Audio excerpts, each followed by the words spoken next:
नमस्कार, मैं हूं रंजीत झा। झारखंड के मुख्यमंत्री हेमंत सोरेन की कुर्सी छीनने का प्लान फेल हो गया है। झारखंड हाईकोर्ट के एक फैसले ने बीजेपी के होश उड़ा दिए हैं और मुख्यमंत्री हेमंत सोरेन की बड़ी जीत हुई है। अब आप सोचेंगे कि यह कैसे संभव हुआ है। दरअसल हेमंत सोरेन की सत्ता छीनने के लिए पूरी कोशिशें हुई, जांच एजेंसियों को लगाया गया, सुप्रीम कोर्ट से लेकर हाई कोर्ट तक केस किए गए और इन सब से हेमंत सोरेन बाहर निकलते चले गए हैं। और फिर जब झारखंड हाई कोर्ट से यह निर्णय आया कि हेमंत सोरेन के खिलाफ किया गया केस खारिज किया जाता है, जो याचिकाएं डाली गई हैं वो खारिज कर दी जाती हैं, तो एक झटके में उन पूरे प्लान पर पानी फिरा है, जिसमें चुनाव आयोग का एक बंद लिफाफा राज्यपाल के पास झारखंड पहुंचा था, जब रमेश बैस उस वक्त वहां राज्यपाल थे। और अब नहीं तो तब सीएम सोरेन की कुर्सी जाने वाली थी। लेकिन अब जाकर झारखंड हाईकोर्ट के एक फैसले ने हेमंत सोरेन की ना सिर्फ कुर्सी बचाई है, बल्कि उन लोगों को भी मुंह पर करारा जवाब दे दिया है जो सीएम सोरेन की कुर्सी छीनने के फिराक में लगे हुए थे। हम पूरे कोर्ट रूम के वाकये को बताएंगे, यह केस भी बताएंगे क्या है। लेकिन आपको याद होगा ऑफिस ऑफ प्रॉफिट का मामला, माइनिंग लीज का मामला, यही मामला था जिसके नाम पर सीएम सोरेन की कुर्सी जाने वाली थी। और इस केस को बीजेपी ने खूब बढ़ चढ़कर मीडिया के सामने भी रखा। कोर्ट से भी मामला बन रहा था, चुनाव आयोग भी एक्टिव था, राजभवन भी एक्टिव था। इन सब के बावजूद उस वक्त भी राजभवन में आया हुआ लिफाफा नहीं खुल पाया, क्योंकि कहीं ना कहीं चुनाव आयोग से लेकर राजभवन तक को इस बात की आशंका लग गई होगी कि हमने अगर इनकी कुर्सी छीन ली तो कहीं यह दाव उल्टा न पड़ जाए। चलिए जरा दिखाते हैं आपको उस वक्त क्या हेडलाइन चल रहे थे, क्या कहा जा रहा था इनकी कुर्सी छीनने को लेकर। आज तक के हेडलाइन को देखिए, इसमें लिखा हुआ है हेमंत सोरेन को छोड़नी होगी सीएम की कुर्सी, चुनाव लड़ने पर रोक नहीं, ईसी की सिफारिश के बाद क्या ऑप्शन। यह उस वक्त सबसे बड़ी खबर थी, खूब चर्चाएं होती थी। 26 अगस्त 2022 की खबर। इसमें ब्रीफिंग में भी देखिए क्या लिखा हुआ है। झारखंड के राज्यपाल रमेश बैस आज हेमंत सोरेन को विधायक पद से अयोग्य करने को लेकर फैसला ले सकते हैं। इस बीच हेमंत सोरेन ने रांची में मुख्यमंत्री आवास पर यूपीए के सभी विधायकों के साथ बैठक की अध्यक्षता की है। बता दें कि इससे पहले चुनाव आयोग ने राज्यपाल से सीएम हेमंत सोरेन को विधायक के रूप में अयोग्य करने की सिफारिश की है।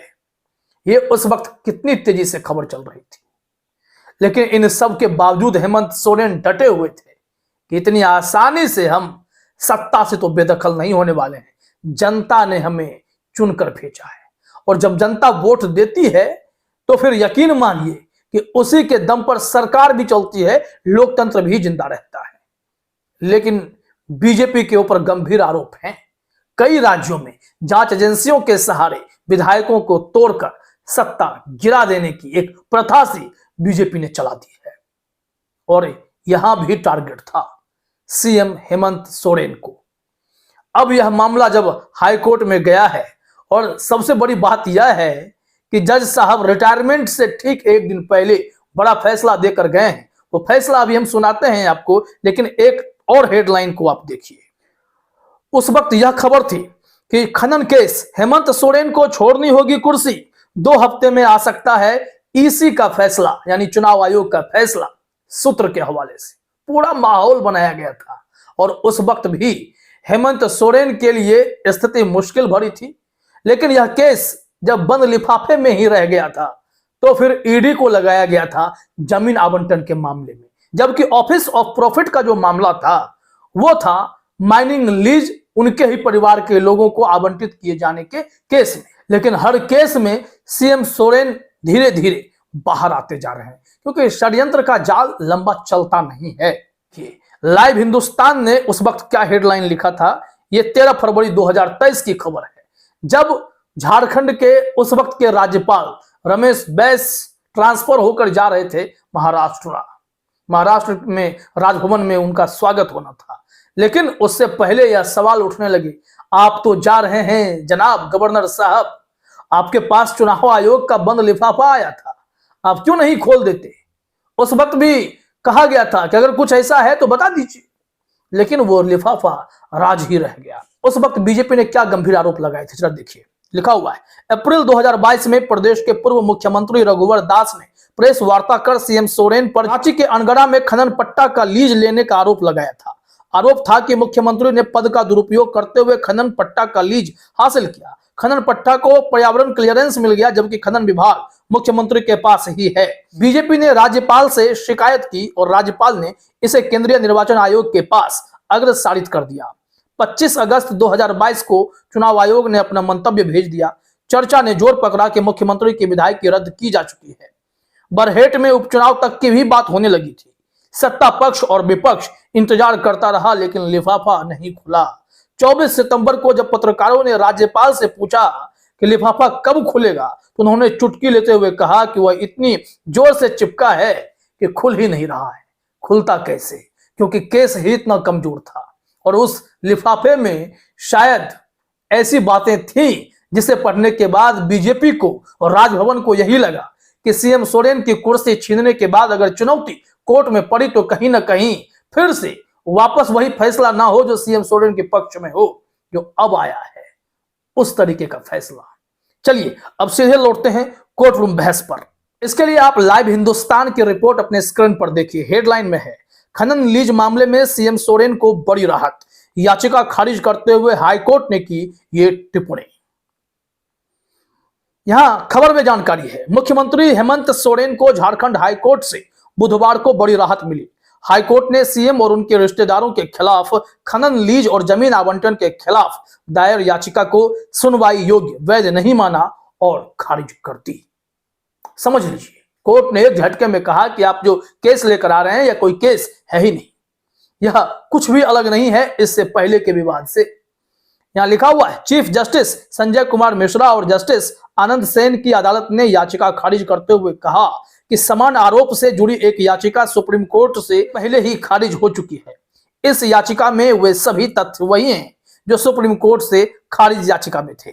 ऐसे में इस याचिका को सुनवाई योग्य नहीं माना जा सकता। याचिका आरटीआई कार्यकर्ता सुनील कुमार महतो ने दायर की थी। याचिका की वैधता पर सुनवाई पूरी करने के बाद हाईकोर्ट ने फैसला सुरक्षित रख लिया था और अब जब निर्णय आया है तो सीएम सोरेन को बड़ी राहत इससे मिली है।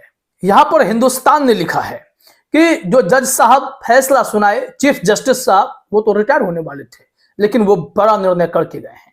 यहां लिखा हुआ है, झारखंड हाईकोर्ट के चीफ जस्टिस संजय कुमार मिश्रा 28 दिसंबर को सेवानिवृत्त हो रहे हैं। उससे एक दिन पहले बुधवार को उन्होंने यह फैसला सुनाया। 29 नवंबर को याचिका पर सुनवाई करते हुए चीफ जस्टिस की अदालत ने फैसला सुरक्षित रख लिया था।